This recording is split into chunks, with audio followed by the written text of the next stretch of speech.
자, 같이 읽습니다. 마태복음 16장 13절에서 25절까지의 말씀입니다. 우리 서로 앉아서 예수님 때문에 행복하십시오라고 인사하도록 하겠습니다. 예수님 때문에 행복하십시오. 예수님으로 말미암아 행복한 우리 친구들 되실 수 있길 바랍니다. 고개를 들고 여기를 보세요. 한 가지 질문해 보겠습니다. 어떤 굉장한 사람, 내가 보기엔 이 사람은 쉽게 만날 수 없는 사람, 그 사람이 있다고 했을 때 그 사람들 중에 누구와 식사를 하면 좋을지 한번 생각해 보세요. 누구와 식사를 하고 싶으세요? 대통령? 지금 파면돼서 없어요. 안 돼요. 누구이실까요? 김수현. 지금 아주 시끄러울 텐데요. 맞죠? 시끄러운 연예인 맞죠? 예, 아마 밥 안 먹을 것 같은데. 대부분 어린 아이들은 이제 뭐 유명한 가수, 연예인이겠지만 아마 어르신들은 이제 또 나이가 있는 부모 세대들은 인생의 어떤 전문가들, 돈 버는 데 전문가들, 건강을 지키는 데 전문가들, 부부 관계를 어떻게 건강하게 지킬 것인지 뭐 이런 전문가들을 아마 좀 만나고 싶을 것 같아요. 그래서 도움을 좀 받아보고 싶잖아요. 그래서 우리는 그런 사람들을 어떤 용어를 통해서 말하냐면 고수다 이렇게 말을 해요. 고수, 그 분야의 전문가, 고수다라는 거죠. 공부를 잘하는 사람들은 뭐라고 부릅니까? 보통 공부의 신이라고 부르죠. 공부의 신을 만나 그에게 공부하는 법을 배우는 뭐 그러고 싶은 거죠. 그래야 1점이라도 더 올릴 수 있겠다 뭐 이런 생각이 드니까 그렇게 하는 거라고 할 수가 있을 거예요. 워렌 버핏이라고 하는 90이 다 돼가는 미국의 투자 전문가가 있습니다. 그 사람이 투자를 얼마나 잘하는지 결코 손해를 잘 안 봐요. 그래서 그게 어떤 방법인지 모든 사람이 돈을 벌고자 하는 사람들은 다 그 사람의 투자 비법을 알고 싶어 합니다. 그래서 약속을 잡기를 원해요. 식사 자리를 잡기를 원합니다. 내가 점심 쏠 테니까 당신의 그 투자 비법 좀 알려주셔. 그래요. 이 워렌 버핏이라는 할아버지와 점심 한 끼 조언 얻으려고 점심 한 끼 먹는데 돈을 내야 되거든요.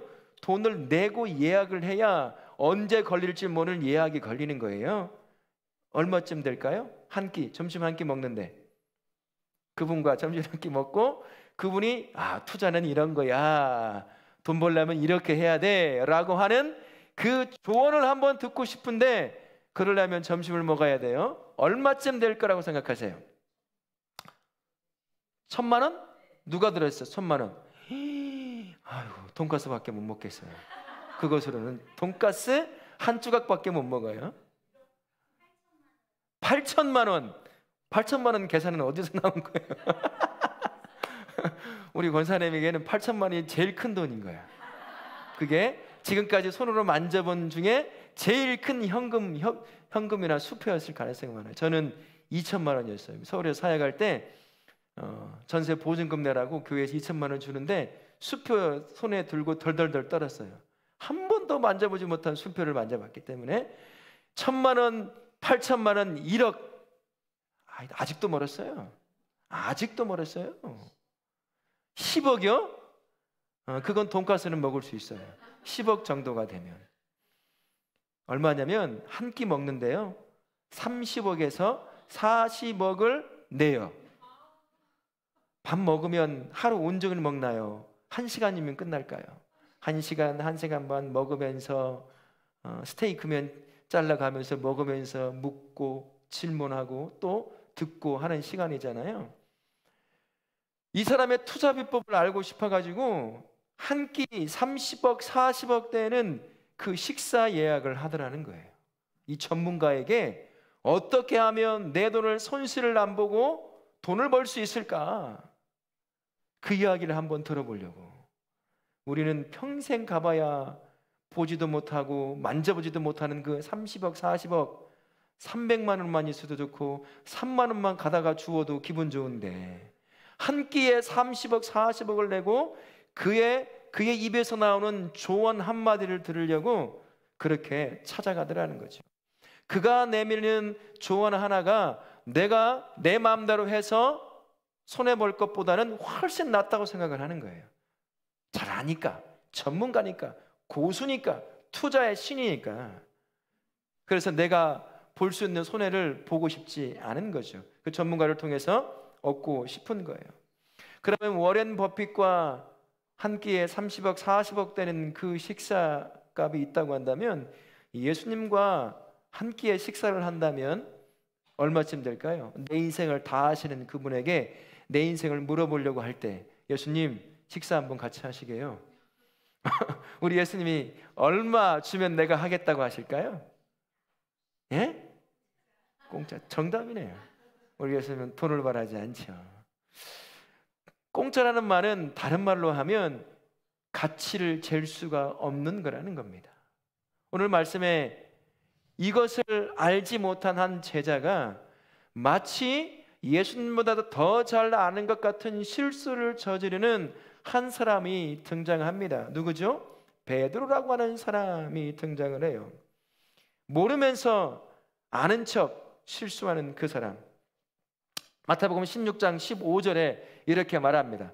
같이 한번 읽어보겠습니다. 시작. 사람들이 인자를 누구라 하느냐 이르되 더러는 세례 요한 더러는 엘리야 어떤 이는 예레미야나 선지자 중에 하나이다. 이르시되 너는 나를 누구라 하느냐. 사람들이 나를 지금까지 내가 기적도 베풀고 여러 말씀도 가르쳐서 마음에 감동도 주고 죽은 자도 살려내고 이런 많은 일을 했는데 사람들은 나를 뭐라고 부릅니까? 제자들에게 물어본 거예요. 그랬더니 사람들이 뭐라고 하더라라고 대답을 하는 거죠. 선지자다, 엘리야다, 죽은 선지자 중에 한 사람이다, 다양하게 말하더라는 거죠. 그러면서 이제는 질문을 던져요. 그러면 나와 함께 해온 너희는, 제자들 당신들은 나를 누구라고 여기느냐라고 질문합니다. 성질 급한 베드로가 먼저 아는 척을 하죠. 손을 들고 이야기해요. 저요 하고서는 뭐라고 했을까요? 주는 그리스도시요 살아계신 하나님의 아들이시니라. 예수님이 깜짝 놀람과 동시에 매우 기뻤을까요? 함께 사역을 하며 가르치고 기적을 보여주고 많은 것을 경험하게 했는데 이 정도는 남아줘야 스승으로서 저자를 키워가는 기쁨이라도 있잖아요. 물어봤는데 눈만 껌뻑껌뻑하고 있어봐요. 여기 우리 성도님 앉아 있는 것처럼 눈은 안 감기려고 눈에 힘을 주고 지금 그러고 있는 거 다 보이잖아요. 그래봐요. 현타가 오는 거예요. 내가 이제과 지금 3년 가까이 지내는데 내가 뭐 하고 있었나? 여기는 어디고 나는 누군가? 그런 질문을 하실 거예요. 하지만 베드로가 정확한 대답을 해주는 거예요. 예수님의 마음이 너무 좋은 거죠. 이제야 말할 때가 됐다. 종종 말했지만 점점 십자가를 치일 때가 가까우니까 진짜 말해야 될 한 가지가 있는데 조심스럽게 가끔 한 번씩 지나가는 것으로 이렇게 얘기했던 그 이야기가 하나가 있어요. 예수님이 십자가를 져야 하는 그 이야기를 베드로의 신앙 고백을 듣고 난 이후에 이쯤 됐으면 이야기를 해도 이해하고 받을 수 있겠구나라고 생각을 하고 그 베드로의 신앙 고백을 듣고 기분 좋으신 예수님이 얼마 지나지 않아서 이야기를 하는 거예요. 내가 이제 가야 할 길이 있는데 오늘 아침에도 나눴잖아요. 미랄에 죽는 미랄처럼 살아가야 되는데 내가 십자가를 지고 죽어야 한다. 그랬어요. 그랬더니 성질 급한 베드로가 또 먼저 어떻게 했을까요? 성질 급한 사람분 손 한번 들어서 얘기해 보세요. 성질 급한 나 같으면 이렇게 했을 겁니다. 어떻게 했을까요? 이게 뭔 소리냐고 지금 2년이 넘도록 예수님 쫓아다니면서 내가 뭐 한 자리 얻어 누리려고 하고 있는데 죽는다고요? 말 같지 않은 소리를 하지 말라고. 죽어도 나한테 뭐 죽으라는 식으로 죽지 말라고. 안 된다고. 쓸데없는 소리 하지 말라고. 베드로가 그 이야기를 합니다. 아는 척을 하는 거예요. 베드로가 알 것처럼 처음에 신앙 고백을 했지만 결국 보니까 아는 건 아니었어요. 모르는 거야. 근데 아는 척 그러면 안 됩니다. 자기 계산으로 예수가 지금 죽으면 다 끝난다고 생각을 하는 거예요. 그래서 안 된다고 얘기하는 것이죠.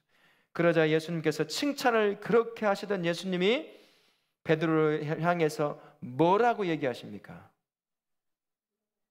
사탄아, 내 뒤로 물러가라. 베드로를 칭찬하시면서 네 신앙 고백 위에 내가 교회를 세우겠다라고 말씀하실 정도로 그렇게 칭찬을 했는데, 아는 척한 그 베드로를 향해서 사탄아, 내 뒤로 물러가라. 물론 베드로 자체를 두고 이야기하신 건 아닙니다.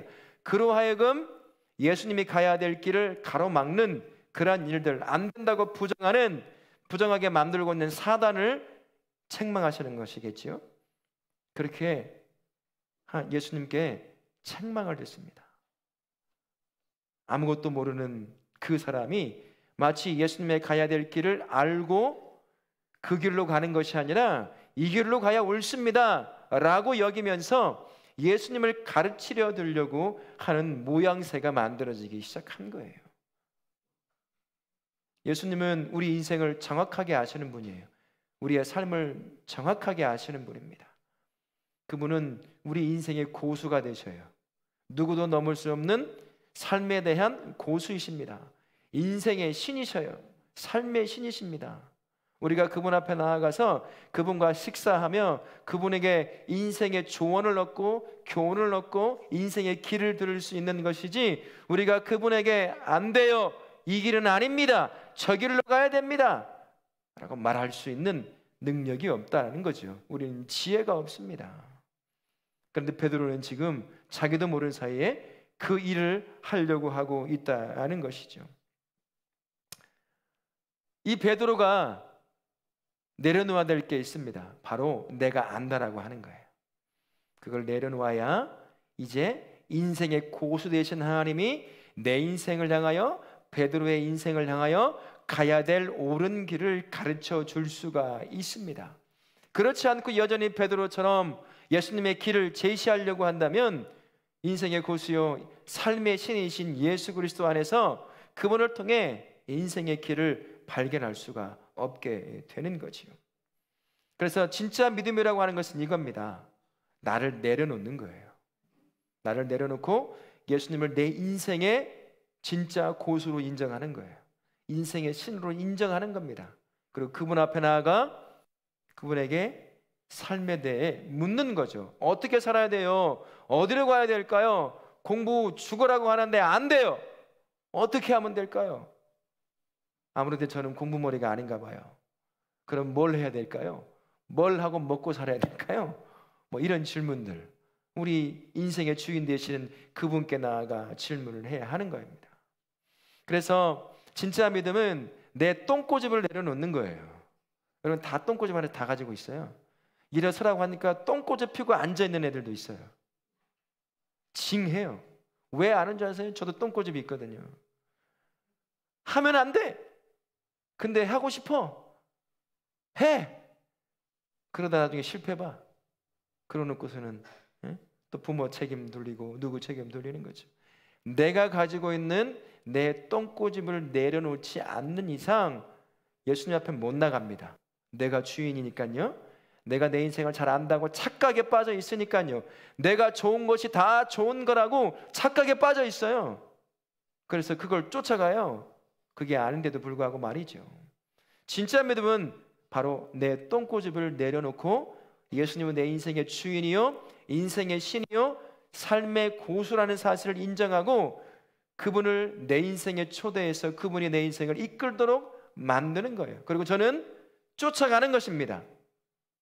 세상의 고수들은 그렇게 찾아가서 인생을 알아보려고, 투자를 알아보려고 합니다. 심지어 예수 믿는다고 하면서도 점쟁이 쫓아가서 그것 그렇게라도 알아보려고 하는 게 사람 아니냐고요. 근데 예수님 앞에 그러진 않아요. 예수님 앞에는 베드로처럼 자기 고집을 끊임없이 외쳐요. 아니요, 이 길이 옳다니까요. 야, 아니야, 이 길로 가다가 너 죽어. 마음에 안 들어도 이 길로 가야 네가 살아. 그렇게 아무리 얘기해도 안 들어. 똥꼬집 피면서 내가 보니까 이 길이 더 좋아 보이더라는 거예요. 그렇게 살아갑니다. 그게 우리예요. 이것을 내려놓지 않는 이상 진짜 믿음을 못 가져요. 가짜 믿음 안에 우리 머물러 있습니다. 그냥 겉모습만 예수 믿는 것처럼 보일 수밖에 없는 거예요. 그러니 여기 있는 우리 모든 친구들, 내 똥꼬집 내려놓읍시다. 그리고 우리 성도님들, 우리 선생님들, 삶을 살아오면서 만들어진 여러분만의 고집들이 있지요. 이렇게 하면 잘 되고 저렇게 하면 잘 되고, 그거 맞을 수도 있어요. 세상적으로 보면 진짜 성공할 수도 있습니다. 근데 그래봐야 무슨 소용이에요. 그거 내려놓고 가야 될 때가 점점 가까이 오는데요. 우리 아이들 주일도 빼먹고 예배도 빼먹고 공부해서 좋은 대학 갔어요. 여러분, 이번 아침에도 말씀드렸죠. 좋은 대학 가서 최고의 학부 나와서 최고의 높은 위치에 있는 사람들 보세요. 책임 하나 안 져요. 자기 먹고 사는 일을 바빠요. 어째 그런 사람들이 하나님을 기쁘시게 하는 사람이 될 수 있겠습니까? 복을 못 누리죠. 하나님 주신 복을요. 내 똥꼬집 내려놓고 인생의 고수이신 예수님께 내 인생을 내어 맡기는 거예요. 하나님, 어떻게 해야 될까요? 공부는 어떻게 해야 될까요? 왜 공부해야 돼요? 공부는 취미 없는데 어떤 길로 가야 합니까? 묻는 것. 그분이 내 인생의 고수가 되시니까 묻는 거죠. 그러면 그분이 누구를 통해서든 어떤 사건을 통해서든 우리가 가야 될 그 길을 안내해 주십니다. 워렌 버핏은 밥 한 끼 먹고 조언 얻는데 30억 40억을 달라고 하지만 우리 예수님은 그렇게 말하지 않아요. 그냥 나한테 오라고 하셔요. 내가 네 인생 이끌어 가겠다고 이야기하십니다. 우리 친구들, 부모 말 듣는 것처럼 예수님, 그분의 말씀을 순종하실 수 있기를 바랍니다. 그분이 여러분을 생명의 길로 인도하셔요. 그게 진짜 믿음이에요. 내 똥꼬집 내려놓지 않는 이상 우리는 믿음 안에 살아갈 수 없다는 것을 기억하시고, 오늘 이 한 주간 내 고집 내려놓고 하나님, 오늘 어떻게 살면 될까요? 오늘 무엇을 하기 원하십니까? 라고 하나님께 묻는 그 시간, 그게 진짜 믿음의 시간이에요. 나는 못하니까 예수님이 이끌어 주십시오 라고 의지하는 시간이니까요. 여기 있는 모든 우리 다음 세대, 그리고 다음 세대를 세우는 우리 선생님들, 그리고 우리 성도님들, 여러분의 쌓아왔던 똥꼬집을 내려놓고 예수님께 전적으로 의지하는 그런 복된 삶 사실 수 있기를 바랍니다.